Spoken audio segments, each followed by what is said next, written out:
Okay, we might as well get started. If I have a pledge first, please stand. Pledge allegiance to the flag of the United States of America, and to the republic for which it stands, one nation, under God, indivisible, with liberty and justice for all. Thank you.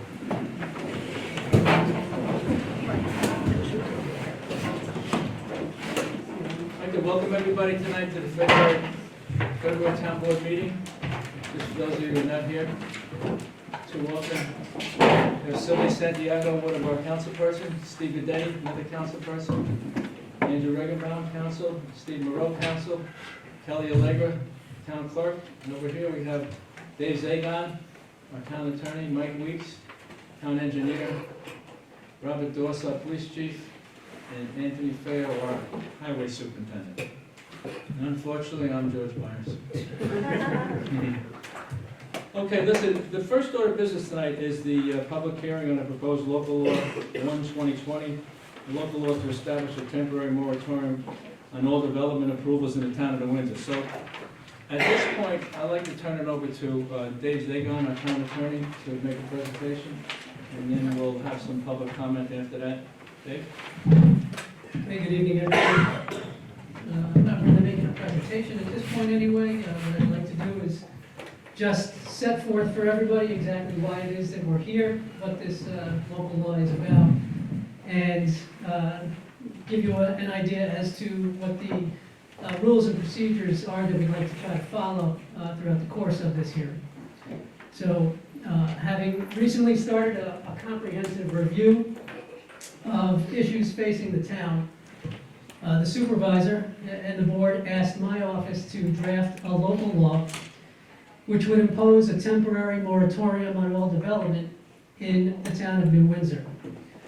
My office provided the proposed local law to the board for their review before it was introduced at last month's town board meeting. The town board then passed a resolution at that meeting on January 15th authorizing this public hearing. A certified copy of that resolution will be entered into the record. Thereafter, notice of the public hearing was published in the town's official newspaper.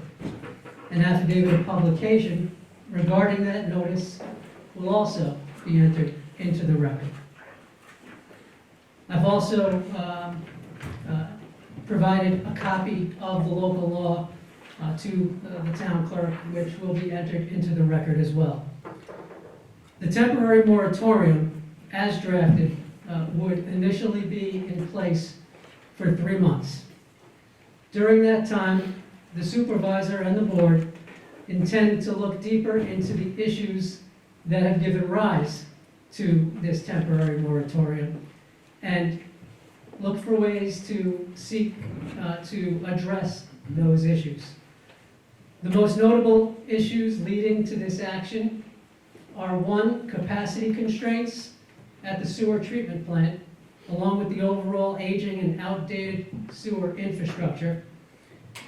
2, issues and concerns regarding the town's main water supply, which was found to be contaminated with PFOA and PFOS in 2019. Increased and at certain times and locations, debilitating traffic congestion in town. And lastly, general and seemingly increasing concerns about the amount and type of development that's been seen or proposed throughout the town in recent years. In light of these issues, the board believes that it's necessary and appropriate to take immediate action so as not to endanger the public's health, safety, and general welfare. The hearing tonight gives the board a chance to hear from you, from the public, about the proposed moratorium and the issues that gave rise to it. The board wants to hear from you. They want your input. They want to know what your concerns are in particular, and they want to hear whether or not you have any suggestions as to the solutions that they can pursue. We've invited, we invited a couple of people here tonight. Unfortunately, one couldn't make it. We invited Mike Weeks, who is the town's engineering consultant with McGoey, Hauser, and Edsel. He will speak, I'll give a brief presentation to the board with regard in particular to the issues surrounding the sewer. We did invite John Agito, who is the town's water and sewer operations manager. He intended to come. He had an emergency over at Stewart Airport with regard to water and called no more than 15 minutes ago. He unfortunately will not be able to make it. I have provided to the town board a memo with regard to the water situation and issues in the town to give them an update as to where those stand already, and that has been provided to Ms. Allegra, the town clerk, as well, and will be received into the record. I will, especially in light of the fact that John wasn't able to make it here tonight, I'll read that memo to the audience so that you can hear what the status of the water situation is as well. At the conclusion of Mike's comments and my comments, we will take questions from the board, not from the audience, but from the board, if they should have any anyway. Once that's done, once the board has heard from Mike and from myself and we've fielded any questions from them, I then have a list I broke it down into developers or corporations or their representatives who would like to comment on the proposed moratorium. And there's a list of other attendees, residents, and or anyone else who wants to comment on the proposed moratorium as well. What I would ask when I call everybody up who's on the list, and I will, just so that you're aware, if you didn't sign the list, let's say, and you should decide during the course of the hearing that you would like to speak, or for that matter, if you did sign the list and you decided that you don't want to speak, I will make sure that everybody gets an opportunity to be heard, regardless of whether or not you've signed the list. I'm going to go down the list. I'm going to call those people. If you want to come up, you can be heard. If you don't want to come up, don't worry about it. Just tell us that you changed your mind. But I will also make certain that I make an announcement if anyone else who, as I said, hasn't signed the list, wants to be heard, you'll have an opportunity as well. What I would ask is that when you do come up, you'll go up to that microphone over there in the center, and you'll address the board only. You'll make your comments, you'll give your, as I said, suggestions or just observations with regard to what's been happening in the town. You'll limit those comments, please, to somewhere around 3 minutes. We don't want to go longer than that.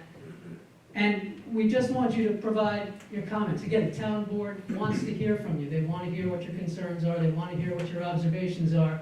But they're not looking to engage in a debate with anybody at this point in time. So don't pose any questions to them.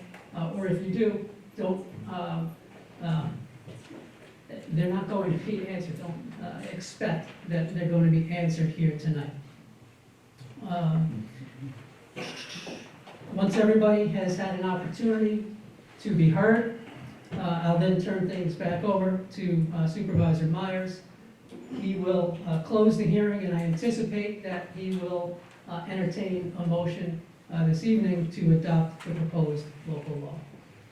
So with that said, Mike, if you would come up and address the board. I think we should probably go to the middle there so that everybody on the board can see you, unless you want to use the podium. I'll leave it up to you.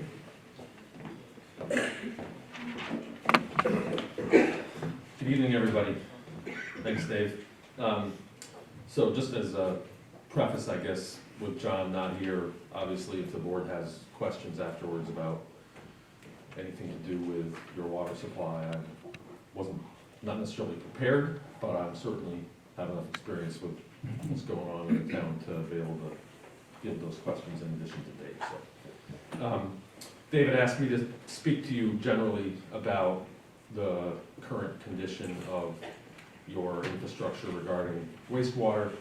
So I just have kind of a little bit of an overview, some history, some of the things we've been experiencing, and some of the regulatory concerns. So your sewer districts now are served by a wastewater treatment plant that's located at Caesars Lane. It's has a permitted capacity to treat 5 million gallons a day over a 30-day average. It was originally constructed in the 50s, and subsequent to that, it had some improvements to it. It was expanded in the 1970s to its current capacity of 5 MGD.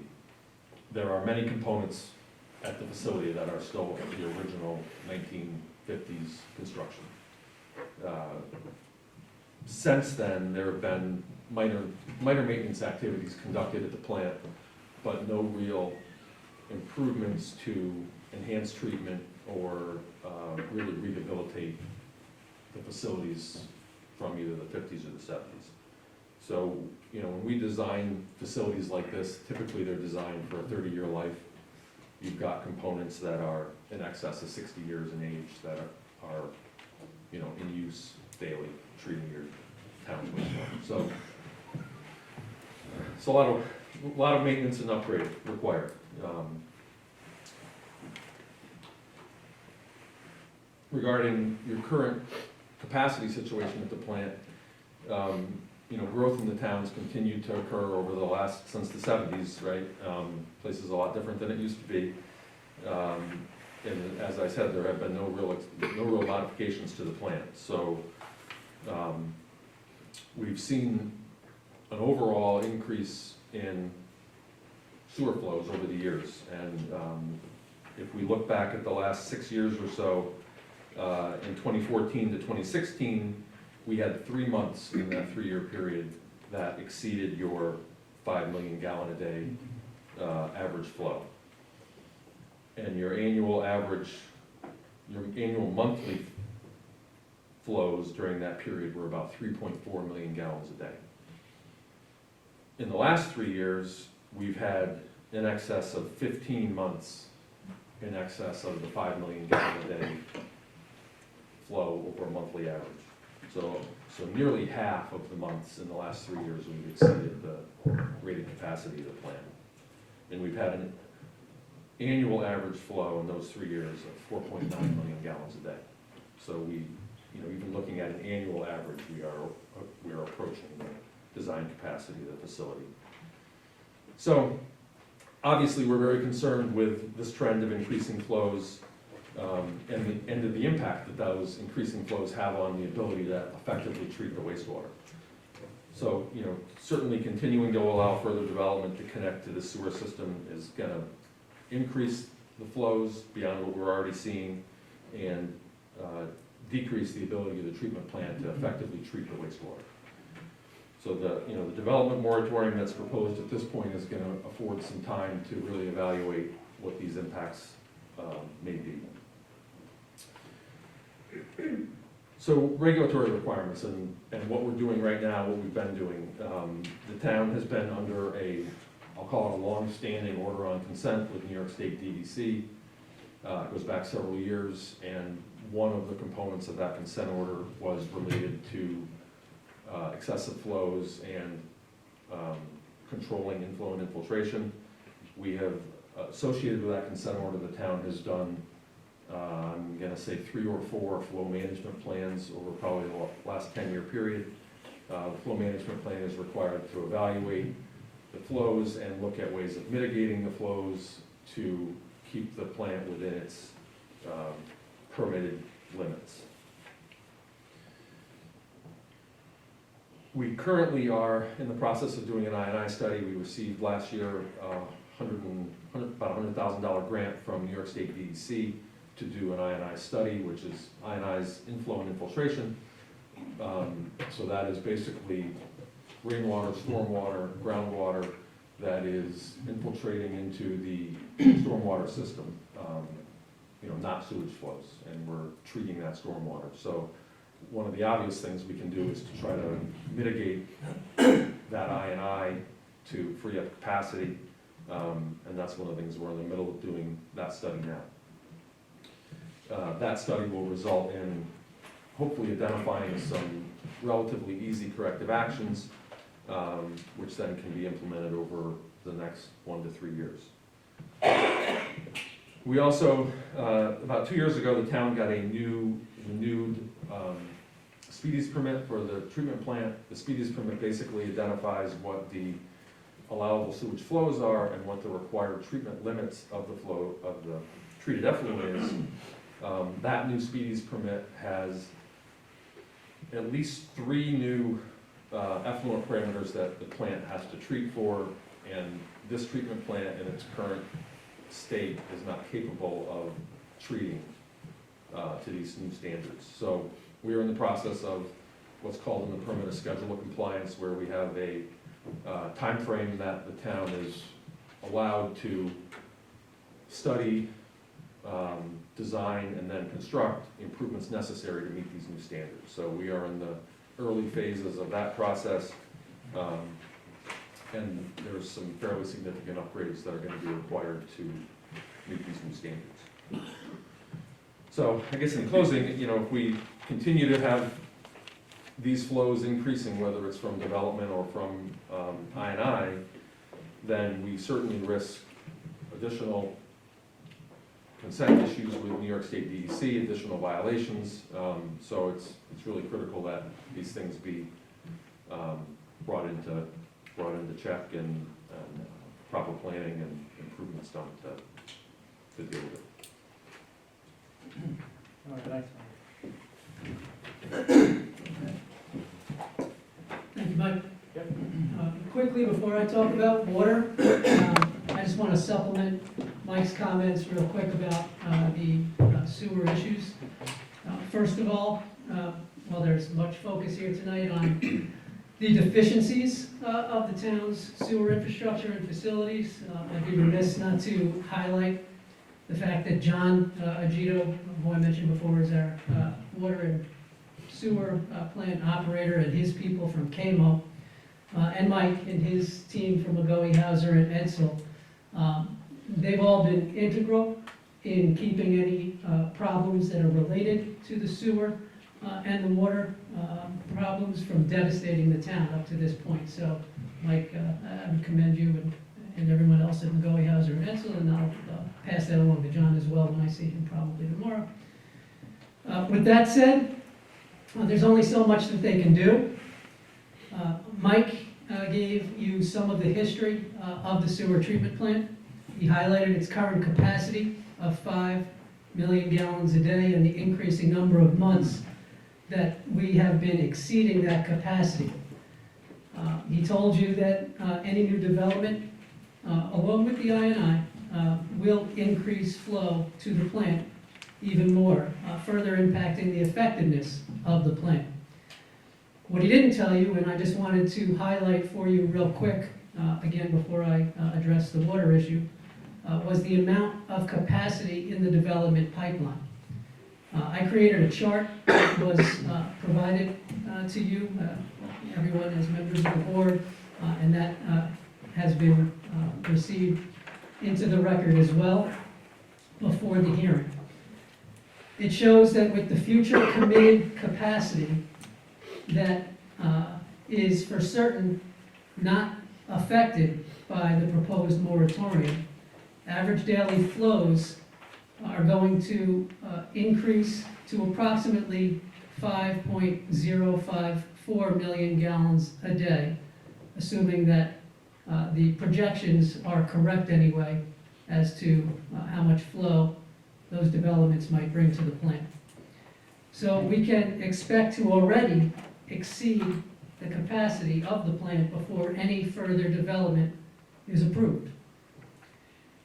If pending applications for additional development are approved, and the flow is again as expected from those developments, average daily flow could be expected to increase to approximately 5.411 million gallons a day.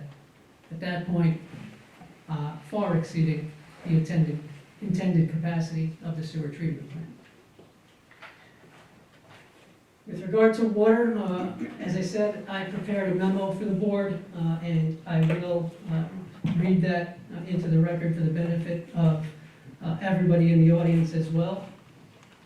In 2017, the town of New Windsor and the town of Newburgh finalized an intermunicipal water agreement, which requires New Windsor to supply Newburgh with 2 million gallons of water a day from the Butterhill wells for at least 30 years, as needed, starting 1 year after Butterhill was up and running. New York City DEP required this agreement be put in place as a condition to their agreeing to pay $12 million for the Butterhill wells, with the idea being that water from the wells would be available to Newburgh when the planned repair shutdowns of the Delaware Aqueduct begin in 2022. Around October of 2018, the town of New Windsor placed the Butterhill wells online. These wells and the new water treatment plant constructed to treat the water from those wells cost approximately $31 million, of which approximately $17.5 million remains financed. The goal was to end the town's reliance on the Catskill Aqueduct. In April 2019, the wells were found to be contaminated with PFOA and PFOS, a direct result of negligent discharges of AFFF firefighting foams by users at the airport, including but not limited to the U.S. Air National Guard. This forced the town to take the wells offline and return to the Catskill Aqueduct. Since that time, the town has undertaken to secure funding for additional treatment that can filter the contaminants from the Butterhill well water to non-detect status, so that it can safely resume distribution to town customers. To date, New York State DEC agreed to the installation of a temporary granular activated carbon filtration system that is capable of treating approximately 2.15 million gallons a day. The full capacity of the wells is 6.45 million gallons a day. New Windsor alone requires approximately 2.7 million gallons a day to safely meet the needs of its customers during times of off-peak demand. That amount rises to 3.7 million gallons a day during times of peak demand. New Windsor also maintains the Kroll well and the St. Anne wells, which can provide approximately 430,000 gallons per day and 114,000 gallons per day, respectively. Of note, Kroll well was also found to be contaminated with PFOA and PFOS in 2017. Negotiations with DEC led to the installation of a granular activated carbon filtration system at that location as well. It went back online in August of 2019 with the benefit of that system. DEC is obligated to pay for its operation until September of this year, 2020, at which time this responsibility reverts back to the town. Talks with DEC are ongoing with regard to Butterhill. The town has asked for installation of a permanent treatment system utilizing the best available technology to filter the contaminants from the water for safe distribution to its customers. To date, the state has not agreed to provide such a system. They have agreed to leave the temporary system in place for an undefined period of time. The town has also requested the state provide reimbursement for all its costs, expenses, and lost revenue related to the contamination. An estimate of approximately $4.2 million from June of 2019, taking us out through December of 2020, was provided. To date, the state has not agreed to any reimbursement. There are additional planned shutdowns of the Catskill Aqueduct in October of 2020 and 2021, and the town does not have another viable source of potable water to supply customers with during those shutdowns, unless the temporary system remains in place and effective in filtering out the contaminants which remain. As of today, the Catskill Aqueduct is coming back online. Beginning on or around February 10 of 2020, the town plans on drawing water for distribution to its customers from the Catskill Aqueduct, from Butter Hill, and from Kroll until the next planned shutdown. It's unclear if that next planned shutdown will be in the spring of this year, 2020, or in October of this year. Sometime this spring, New York City DEP, who owns and operates the aqueduct, plans a 5-week shutdown. But it is not yet known if that shutdown will affect New Windsor. Around October of this year, we are certain that there will be a 10-week shutdown that will affect New Windsor. For now, assuming the granular activated carbon filtration systems at Butter Hill and Kroll continue to be effective, the town can draw what it needs to service its customers from Butter Hill, the Catskill Aqueduct, and Kroll Well. Without going into every scenario in this memo, suffice it to say, there will be extreme challenges in providing a safe and sufficient supply of potable drinking water to New Windsor customers if either Butter Hill or the Catskill Aqueduct become unavailable for any extended period of time. And if both become unavailable at the same time, the situation would be even more challenging. Given New Windsor's current and future responsibilities to the town of Newburgh, significant attention must be paid to the potential loss of any of the town's main supply, that being Butter Hill and the Catskill Aqueduct. If, for example, both the Catskill and Delaware Aqueduct were unable to provide potable water, the Delaware Aqueduct, by the way, being one of the main sources for the town of Newburgh. So if both of those became unavailable, leaving Butter Hill as the only main source for both municipalities, there would not be sufficient supply to meet demand until DEC constructs a permanent granular activated carbon filtration system at Butter Hill. And if, in addition, Butter Hill were unavailable because whatever granular activated carbon filtration system was in place failed to effectively treat the water, the situation would be even more dire for both municipalities. In short, the loss of any main supply in the near future could have significant repercussions on both the health and safety of residents and customers, as well as on the financial health of the town of New Windsor.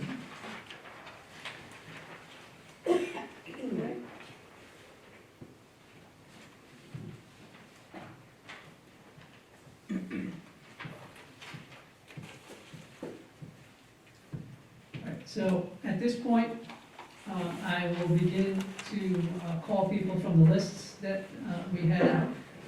People signed. Yes. Just ask the board if they have any. Oh, I'm sorry. So, let me speak first, okay? Just briefly that what you heard just now from the town attorney and the town engineer, we are acutely aware of every single thing that they spoke about. I deal with it on a daily basis, and these folks are in contact with me almost on a daily basis about these issues because we all know how important they are. This is being read into the record, so those who spent a good part of the day threatening to sue the town about this moratorium, now this is part of the record, what is really going on here. So it was more to protect the town for any future litigation, but I need to assure you that we have been on top of this situation probably since November, the 5 of us, even though three of us were not in office, we were discussing these issues for that long. So we are going to protect the residents, and I just didn't want anybody not to think that, oh boy, listen, these guys hearing this for the first time. No. We are acutely aware of everything that was spoken, and it was just to get it onto the record for those of you who spend your days figuring you're gonna sue the town. Now we have on the record why we're doing what we're doing. But before I open it up, anybody on the board want to say anything? Over here? Over here? Okay, so I guess now we'll open it up, but I'll just leave with one comment. Where do you think we're going to put the water that you flush down the toilet with this new development? That's my question. Okay, Dave? As I said, I'll start calling from these lists that I have. And as I indicated at the beginning, I will call people first from the list of developers, companies, and representatives of those developers and/or companies. But before I do, I just want to note also for the record that I did today, starting at about 4 o'clock, receive a couple of emails with letters attached from representatives of attorneys in all instances of either developers or companies that were interested in the proposed moratorium. One was an email from Jody T. Cross to Supervisor Myers with a letter attached on behalf of her client, Windsor Hospitality, LLC. Another was an email from John Capello to, again, Supervisor Myers and members of the town board, also with a letter attached on behalf of DP Stonegate, LLC. And lastly, an email from Scott Olson to Kelly Allegra, our town clerk, again with a letter attached on behalf of his client, Verizon Wireless of the East LP. So those were received and were provided to the supervisor and all the town board members, and a copy of those correspondence are going to be entered into the record as well. So, calling from the list that I have of developers and companies and representatives of the same, first on the list is Mark Taylor.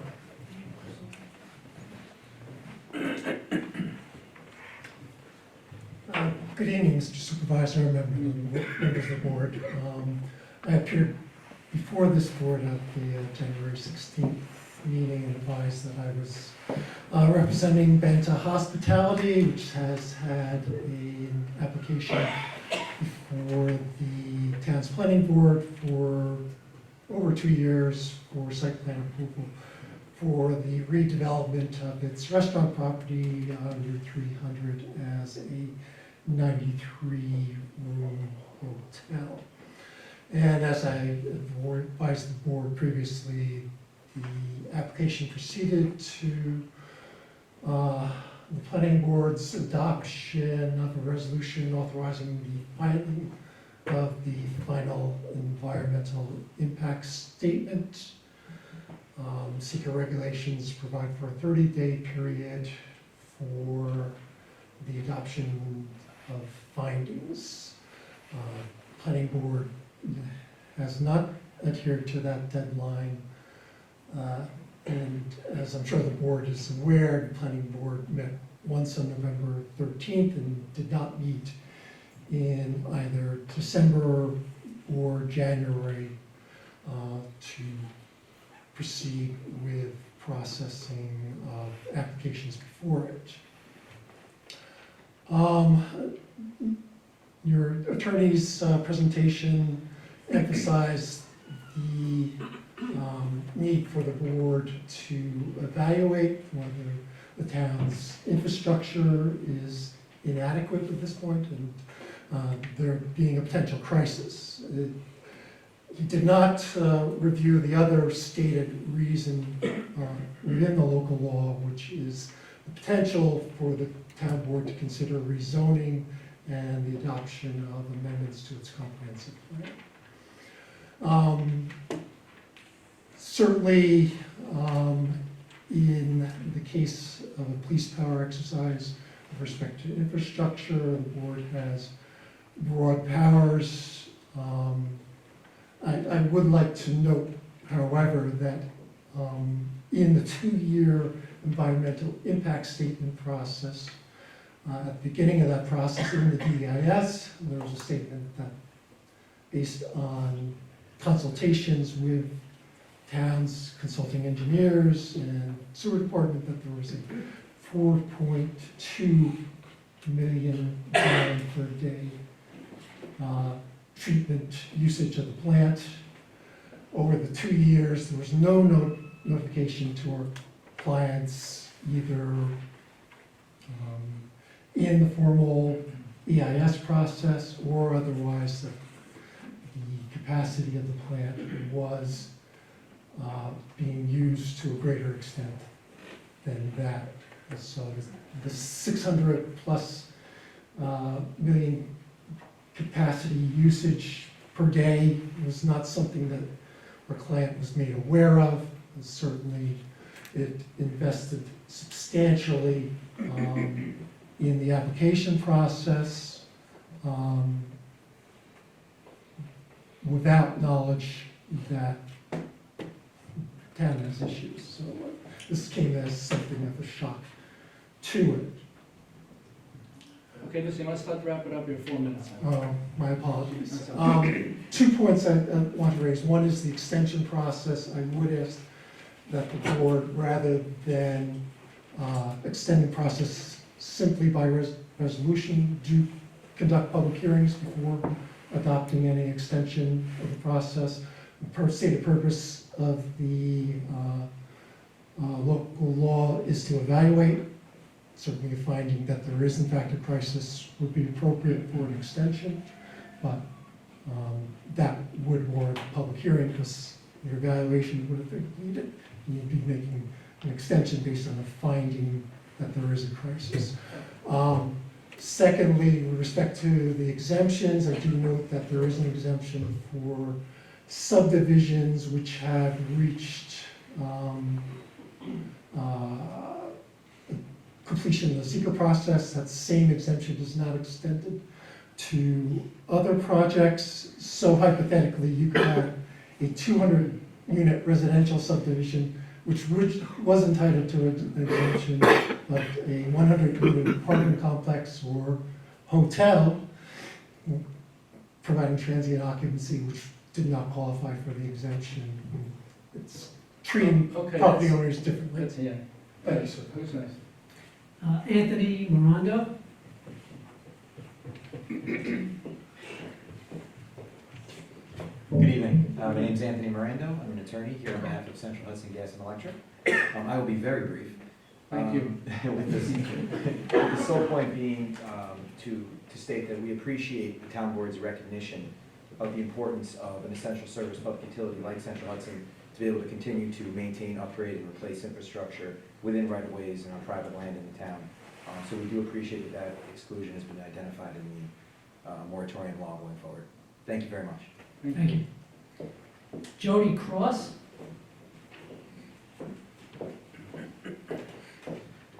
Good evening, Jody Cross from the firm Zarian Steinmetz on behalf of Windsor Hospitality. I'll also be brief because we did submit a letter, but I did want to make some comments at the public hearing. And I did also similarly want to point out that we have been for 4.5 years processing our application. We have at this point received positive findings from the planning board, positive findings from a zoning board and variances, and similar to what council before me stated, there's exemptions in the moratorium for subdivisions that have been through the secret process. And, you know, I've been practicing for 20 years, and I understand the importance of moratoria. I'm not here to question that, and I understand what your duties here are. But we're saying here, when you have projects that are redeveloping on commercial properties that are already developed for owners who have been in the town for some time, who've been through this process, who've been vetted by your town staff, such as MHE and your boards, who have been found to have been mitigating these impacts, including sewer and water, including actually improving water and stormwater runoff, that there should be an exemption in the moratorium for these types of projects that have been through that process. So we're just requesting that an exemption be added for projects that have been through the SEPA process. Thank you. Thank you. Thank you. John Capello?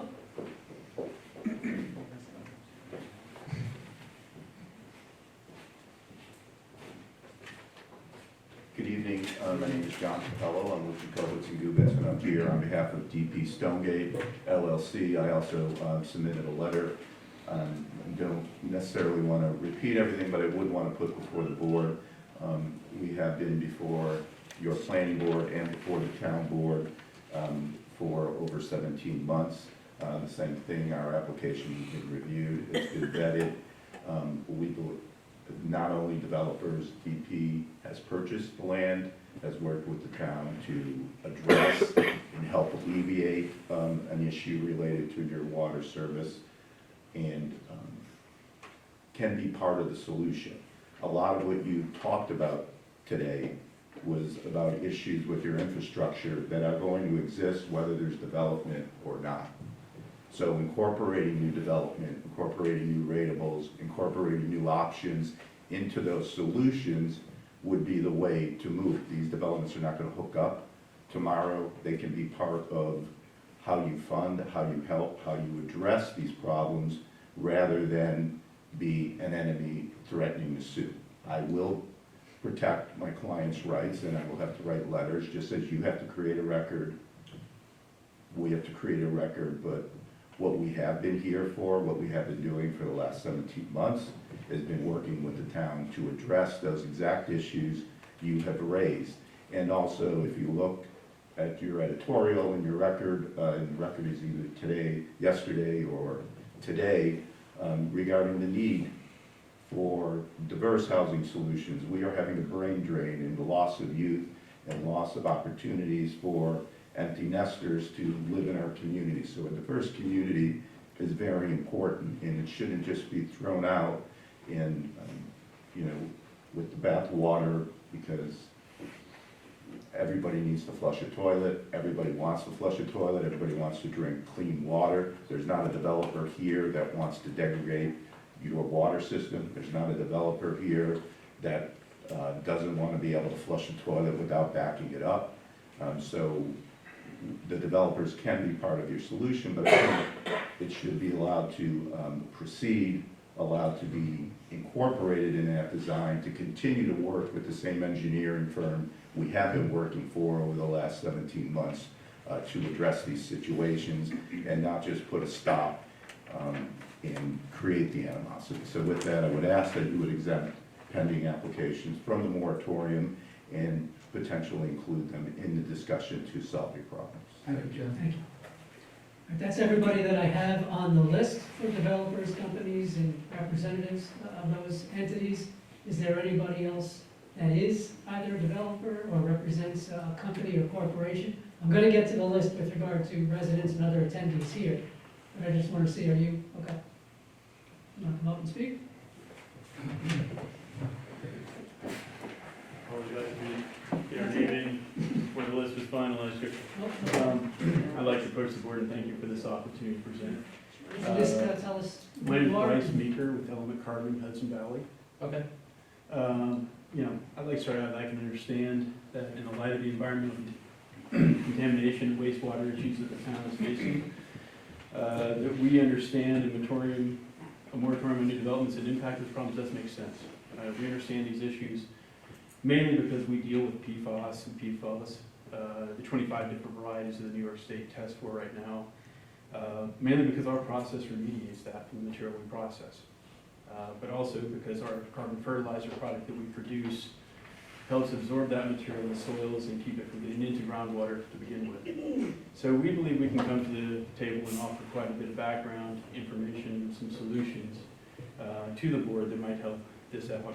My partner, Lee Wolf, who is with me today, has 25 years of experience servicing public utilities. As I mentioned in a letter we wrote to the town board, that we think we can save at least 40% off your current disposal costs, where this material is going 72 miles plus incineration, which is a very high environmental footprint, we'll call it.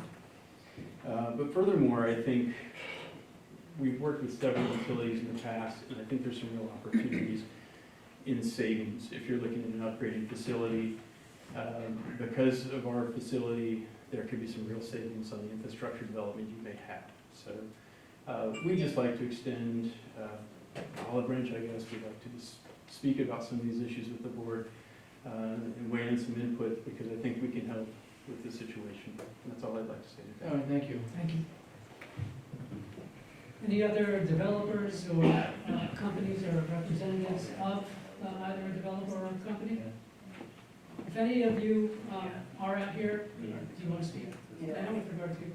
Yeah, I mean, in listening, I guess it would be most appropriate. I'm not a lawyer, I'm not a developer, I'm not threatening to sue. I just, I'm sorry, my name's Dr. Jonathan Fugo, I'm a plastic surgeon. My office has been here in New Windsor since I started my practice. It's been nearly a decade now. And I've had, for over a year, a project underway to build a new office building here in New Windsor, about a block from where my office has been located for a little close to 7 years now. It's the property that I'm looking to build on is the triangle piece of property across from Plum Point. As you come up 9W, where it splits from Old Route 9W, it's kind of an eyesore wooded piece of property. It's been there for some time. I'm a single private practice plastic surgeon. I supply reconstructive needs and plastic surgical services for all of New Windsor, Orange County, Ulster County, Putnam, Rockland, and some of Westchester. In the last 2 years, I've seen the only two local plastic surgeons here with me retire, and this past year, another one in Middletown retired. I serve referrals for 5 different dermatology groups, as well as several oculoplastic groups in the local hospital. So, needless to say, my practice is inundated with volume. My wait list right now in the current office space I'm in is about 2,000 square feet. It used to be about 4 to 6 weeks. It's now approaching 3 months because it's just me in a small space. So I want to stay in New Windsor. I've had on the docket a development of a 5,000 square foot office space on that parcel. It does not need any variance. It meets all setback requirements. And interestingly, I saw the exemption for the housing. We did some flow studies for sewage, and with an efficient office building with water saving structures that I'd be using. As a single physician, I would use about 200 gallons a day of water and sewage. The average 4-bedroom household uses about 440 gallons a day. If I added another physician to that practice, which would be the plan in the upcoming years, that would increase to about 400 gallons a day, so less than the footprint of a 4-bedroom house that would be being built. The current space I'm in now as a building, I have no room for expansion. I share that building with 2 other office suites owned by Horizon Medical. It's very likely that when I vacate that space, the existing Horizon Medical docs will expand into my 2,000 square feet, essentially negating any change in footprint for water usage. So again, given all that, reading your CMP from 2009, I've got an office design, I've got copies here of the sketch. It certainly is in preservation of traditional rural character of New Windsor, maintaining and ultimately increasing the tax base of the town. It's certainly an attractive economic activity. I'm providing high-paying jobs for my staff, and half of my staff are residents of New Windsor, and of course supporting services for New Windsor and the adjacent towns. And so in wrapping up, full disclosure, the plan was for a 9,900 square foot medical office space. 5,000 of that would be occupied by me. 4,900 of that would be shell space, with the intention of bringing in much needed specialists to our area, a large dermatology group, as well as oculoplastic specialists.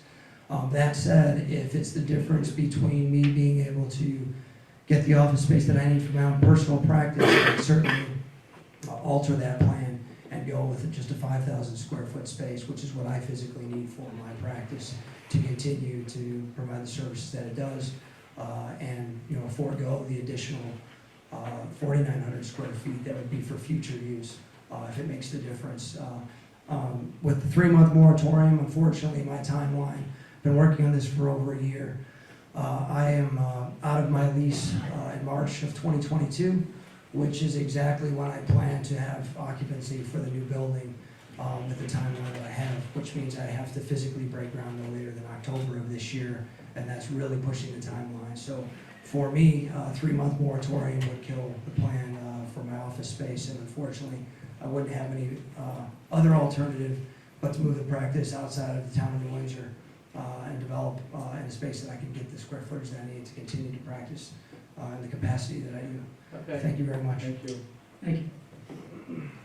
Any other developers, companies, or representatives of those entities? I'll also say if there are any developers or attorneys or anyone else representing the developer or someone with a business interest in the town, and you have a written submission that you'd like to submit, you can do that as well, as opposed to just coming up and making actual comments. So is there anybody who has anything that either they want to say or anything they want to submit to the town board and enter into the record? Okay. Well, let me move to the next list. All right. The next list that I do have is for the rest of the attendees, so it'd be residents and anyone else who has shown up who doesn't necessarily have a business interest or development interest. So first on that list is Marlene Lipinski. If you'd like to say anything, or if you have anything you'd like to submit to the board? Hello, I live over on Hawthorne Way, right by the airport. Just a little narrative. And in 2000, Al Gore ran for president of the United States, and he ran on a platform to stop urban sprawl because of all of its difficulties. On a national interview, on a national network, he named an example of one of the worst cities or villages in all of the United States. And he named Lake in the Hills, Illinois. And I was living in Lake in the Hills, Illinois. So I can tell you what happened when it was uncontrolled sprawl. The first thing was the water. The water was awful in terms of being able, people were showing up at board meetings like this with jars of water. And the board was really lucky that it wasn't thrown at them. That's how angry people were. Then it was sewer. But then it was roads. Because when you have that kind of building, you have more roads. With more roads, you have runoff. And then they needed more schools. And of course, you need service people. You have to increase your staff for public works. So there's this domino effect. And that little village of Lake in the Hills had 3 fens, one very large one, 2 small ones. And one of the small ones was affected by runoff from the roads. And guess what? We had an endangered turtle living in that little fen. And the 4th graders of Lake in the Hills took up the plight of the turtle. And believe me, you as a board do not want to have angry 4th graders on your hands. Right. The other thing is, before I came here tonight, I was going to say 3 months is not enough, you should go to 6, right? But then I heard this doctor, and I understand his plight. And every village, town, city has to have growth in order to maintain, right, a city. Growth is really important. One of the things that impresses me here is comprehensive master plan, the CMP. I think that needs to be redone. It was done in 2009 according to this document. And because this is a census year, you're going to get more accurate information on who is living in New Windsor and where they are living. And that combined with more studies I think would help. Given the fact that I was moved by the doctor's plight, All right, maybe this needs to be done on a case-by-case basis, but certainly use prudence. Prudence, and I do believe that you were elected, Mr. Meyer, because you ran on the platform of this moratorium. So you've already heard from your constituents. All right, thank you. Thank you.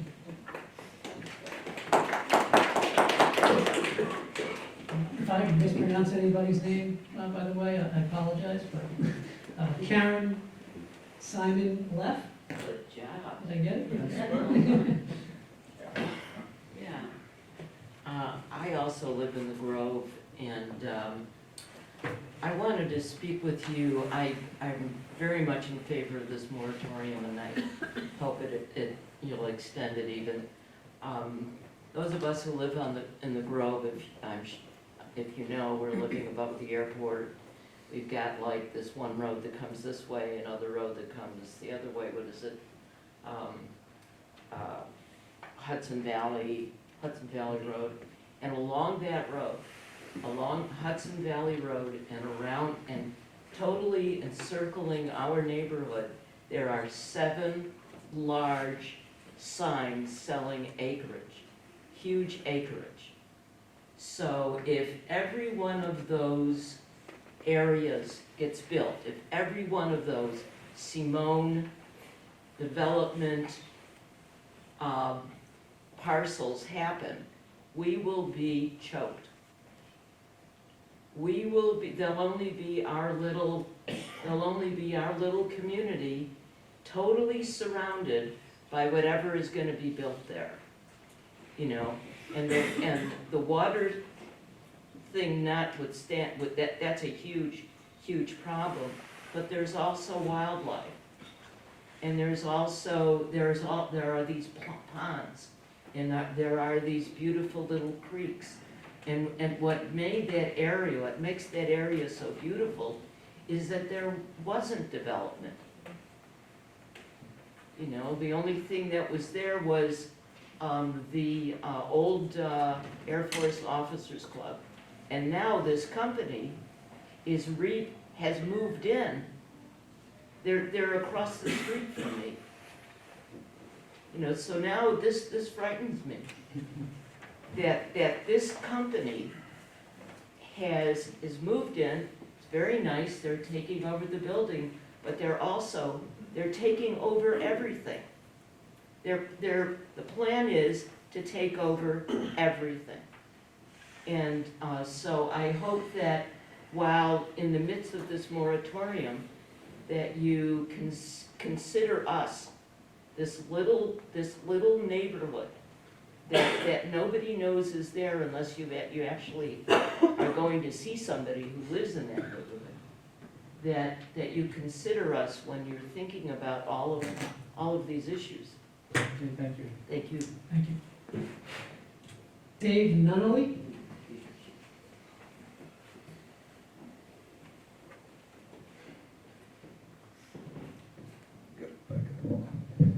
Hi. Hey, Dave. New Windsor's existed since 1763. George Washington was here. And New Windsor's going to exist a long time after all of us are gone. I encourage the board to do things right.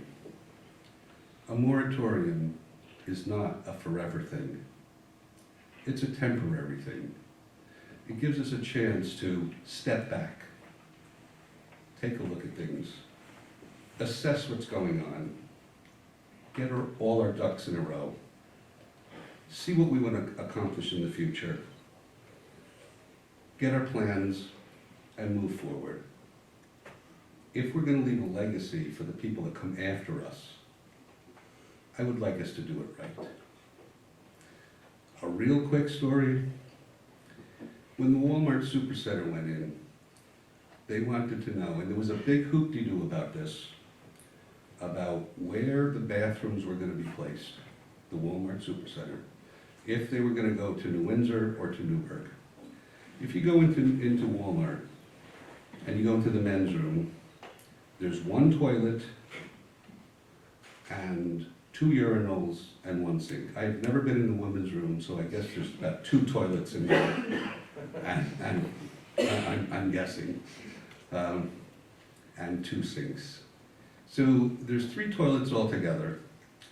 Now, I can only talk about my little corner of New Windsor, and that includes where the Banta project is going in and where the hospitality center is going in. We're talking about 300 bathrooms. We're talking about 300 showers. We're talking about 300 sinks. If we had a problem and there was a big hoop-de-doo about 3 toilets and 3 sinks, we're talking, and this is just my corner. I can't speak for all of New Windsor, but that's 100 times as many. And I hope we do things right. Thank you, David. Are you sure you weren't in that room, woman's room? Maybe by mistake. Stacy Larson.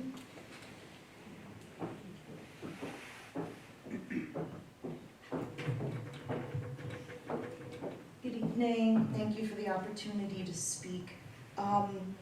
I'm hoping that you can help me. I had a workshop session this morning with Sean. Mark Etzel is away.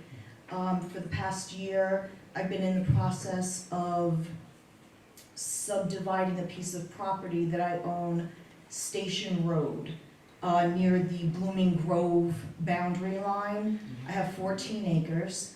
I have 1 single residence home on there. Private well, private septic. I'm about $80,000 in with my engineering and DEC permits to finish the subdivision for 1 more approximately 2,500 square foot ranch for my son. That will also have, of course, private well, private septic. And I would like to know if the moratorium is going to apply to somebody like myself that is looking to build, a 1-family home on a large tract of land that will not be impacting any of the unfortunate situation with the water in the sewer. Okay. Have you seen the local law and the proposed moratorium? There's a copy right next to you, if you want to take it. Okay, that I And I would will. encourage you to take a look at, I think it's section 4, the exemptions. That will answer your question. That will answer your This question. will answer it. Okay, thank you very much for your time. Thank you. Okay. Syed, or Saeed? Saeed? Questions, Saeed. gentlemen, in regards to the, Wanna come? yeah, the question was answered, thank you very much, it was in regards to the capacity. Okay, very good, okay. Ron Eaton.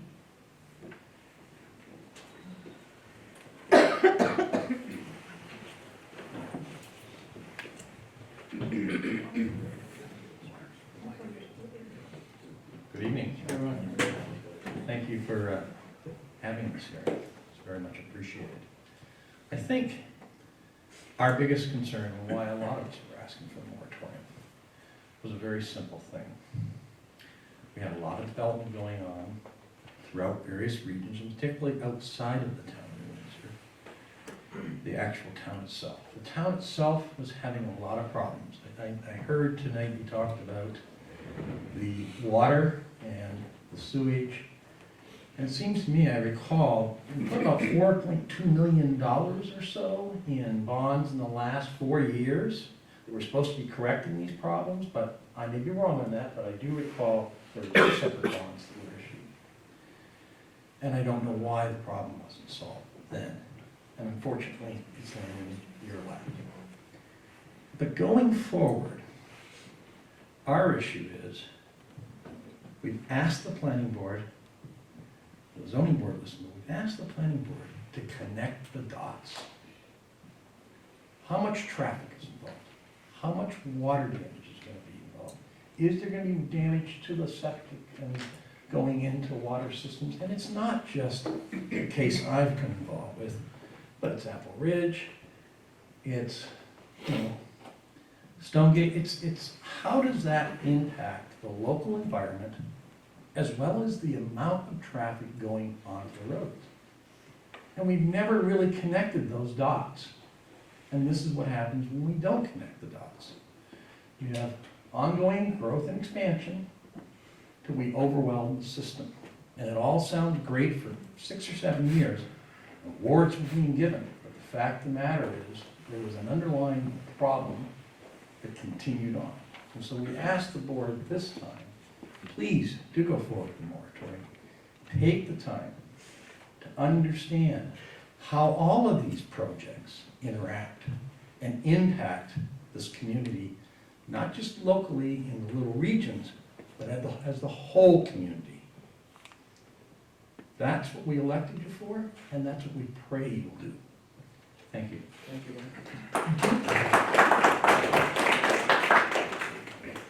I don't have anybody else that has signed up on the list, but as I said at the beginning, we will hear from anybody. So is there anybody else who has decided that they want to hear? You did have your hand up. I'm David Dokozinski. I live in Forest Glen, and I have a sewer issue.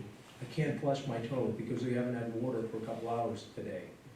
And the water company is not answering the phone, so I called the police department because there's an answering machine for the water company.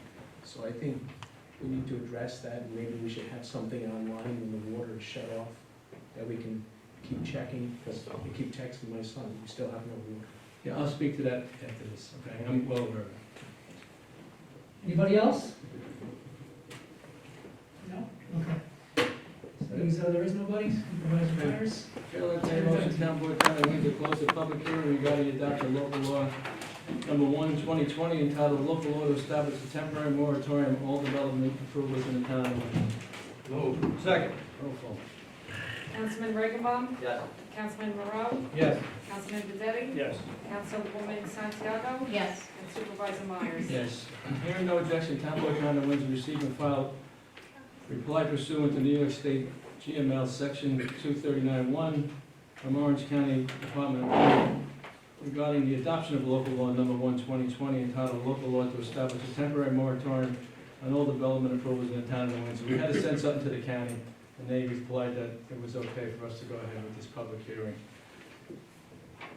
Okay.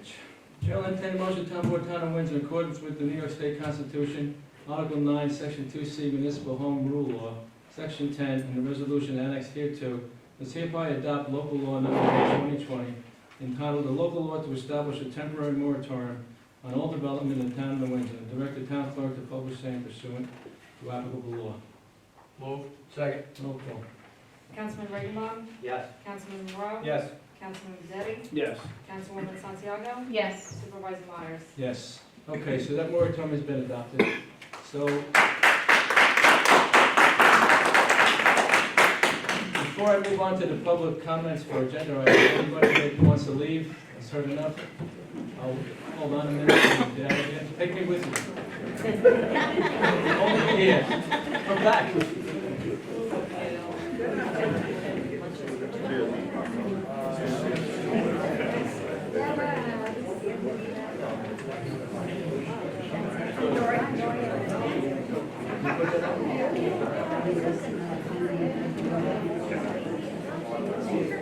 Steve, someone's on social media and texted out.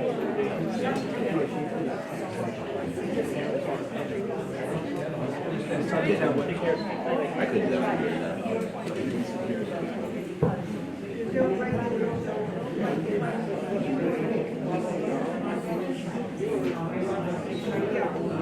Okay, does anybody wants to speak to any of the agenda items tonight? Any comments at all?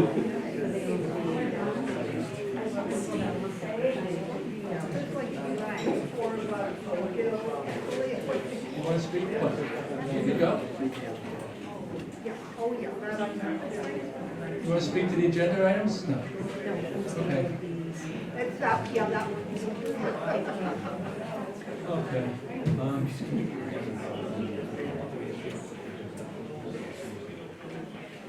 All right, Chair will entertain a motion, town board, town of Windsor, approve the minutes of the public hearing regarding the proposed amendment to chapter 300 Town Code of the Town of Windsor to allow mini warehouses by special use permit in the neighborhood commercial zone district, as well as minutes of the regular town board meeting, each held on January 15, 2020, as per copies of each of those minutes posted on the town clerk's bulletin board in the town hall, and same having been distributed to each of the town board members.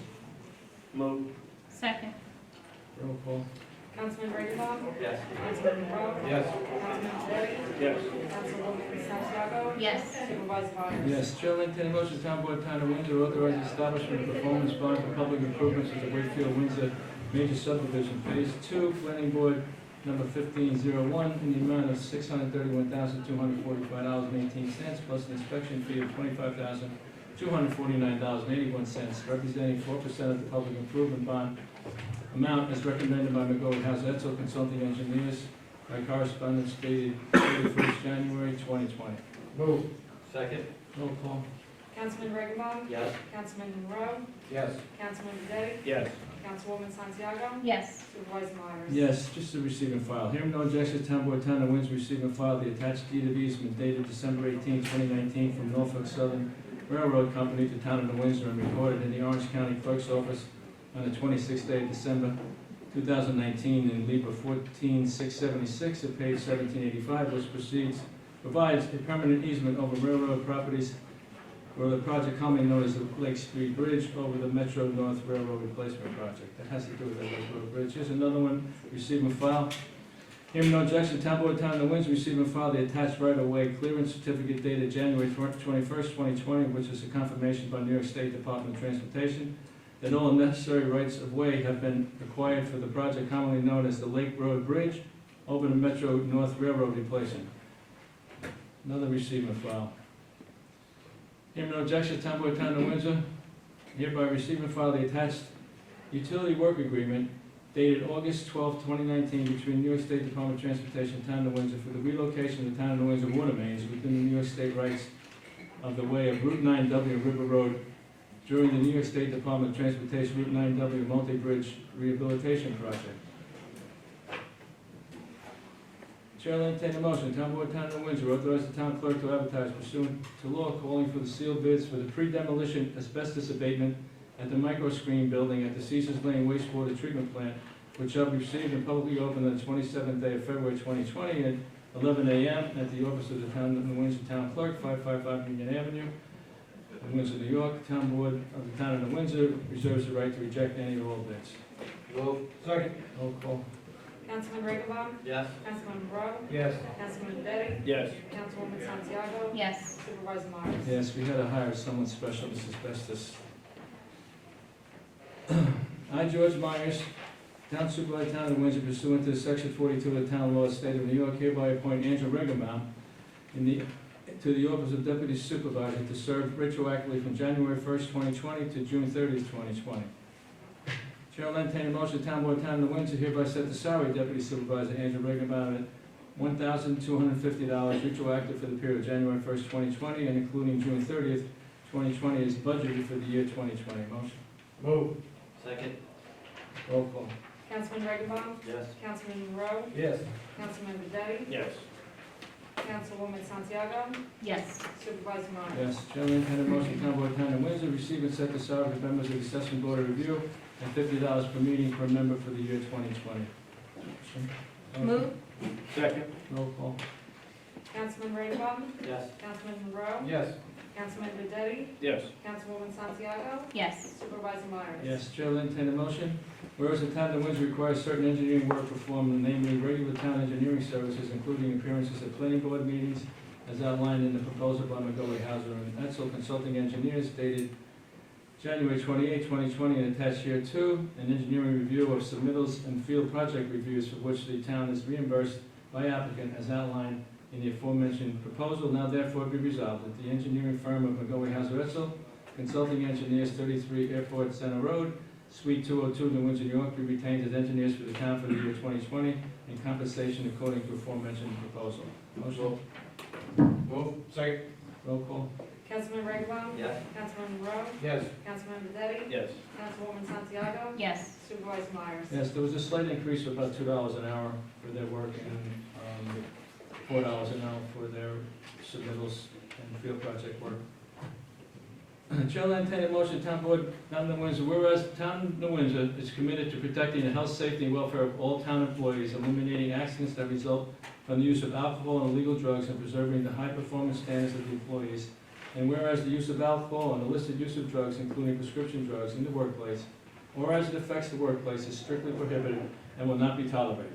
As whereas pursuant to the Omnibus Transportation Employees Testing Act of 1991, the town has adopted a drug and alcohol policy, and whereas all tests will be administered in accordance with the policy and applicable federal regulations. Now therefore be resolved, the Town Board, Town of New Windsor, hereby authorizes the supervisor to enter into and execute the attached 2020 complete DOT program agreement between the Town of New Windsor and Partners in Safety for the administration of the drug and alcohol testing for the Town of New Windsor employees for the 2020 calendar year. Motion? Move. Second.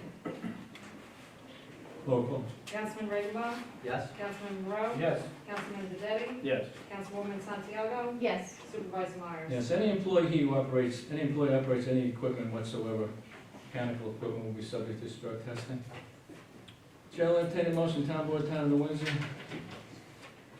hereby authorize the supervisor to execute an agreement with Semi-Sites for professional computer services and computer software for the New Windsor Woodlawn Cemetery in accordance with the resolution attached hereto. Motion? Move. Second. Roll call.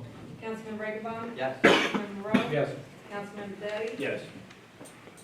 Councilwoman Santiago? Yes. Supervisor Myers? Yes, this has to do with the Woodlawn Cemetery that the town now has taken over the operation of that cemetery. We have to get some of this stuff off paper and onto the software, so these people, I think it's about $30,000, but we really didn't need this, but it's a requirement that we take it over, so here we go. Chair will entertain a motion, Town Board, Town of New Windsor, authorize supervisor to execute 1-year residential lease of a single-family residence located upon the town-owned property, 93 Union Avenue, and identified in the Town of New Windsor tax map as Section 22, Block 1, Lot 12, for the lease price of no less than $1,200 a month, excluding utilities and including water service, as well as after-hours, holiday, and weekend cemetery responsibilities in accordance with the resolution annexed hereto and subject to permissive referendum. Motion? Move. Second. Roll call. Councilman Rainbow? Yes. Councilman Monroe? Yes. Councilman Dedetti? Yes. Councilwoman Santiago? Yes. And Supervisor Myers? Yes, we've been trying to rent this house for probably 2 or 3 years, and we finally have a town employee who's willing to go in there and assume responsibilities for weekend work at that cemetery, so we'll have that covered on the weekends now for a change. That's a receive and file. Hearing no objection, Town Board, Town of Windsor, receive and file order to show cause in the matter of John and Heather O'Malley, Keith Veloso, William McCracken, Cynthia Leghorn, John and Joanne Andrus, and William Ike, Ron Eaton, petitioners versus Town of New Windsor Planning Board et al. Respondents from further clear cutting of trees on a project commonly known as Stewart Hill Industrial Park, pending further order of the court. So we're in a court order on this particular item. Okay, it's another receive and file. Hearing no objection, Town Board, Town of Windsor, receive and file the attached notice of petition in the matter of David Nunnally versus the zoning board of appeals of the Town of New Windsor. This is a court action against the zoning board. It's a receive and file. Hearing no objections, Town Board, Town of New Windsor shall receive and file with the town clerk the attached monthly reports for the following departments for January 2020. These are all January 2020. Justice Calderon, Justice Myers, Police Department, Building Department, Recreation Department, Tax Receivers Utility Report, Tax Receivers Monthly Tax Statement, the Town Clerk, and the Windsor Volunteer Ambulance Corps. Merciful. Okay, before I open this up for a public forum, any of the board members want to say anything? No? Okay. Dave, I'll address your question.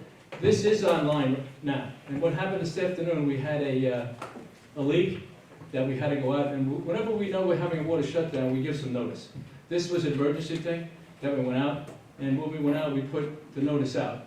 And then it looked like it was cleared up, and it came back again. So I know, when I came back to Town Hall around 6:15, I spoke to them and I said, is it online? And I put it right up online. So it's online. But this was not like a planned event, this was like an emergency thing. So those things happen from time to time. It's really hard for us to. Just like to have a number to call to say, hey, what's up? Yeah, listen, after hours, the police department is the only place to call. Okay. And then they notify other people and we get, no, that's our emergency number. Okay, that being said, anyone else want to speak to the public? Yes, sir. Yeah, just come up, your name and where you are, and we'll get going. Donald Coyle, 407 Fowler Street in Windsor. I just wanted to say thank you to whoever got the microphones set up here, because it made all the difference in the world to be able to hear the supervisor and the town attorney speak. It was great. It was a real nice public meeting. Thank you very much. All right, thanks. Anybody else? Okay.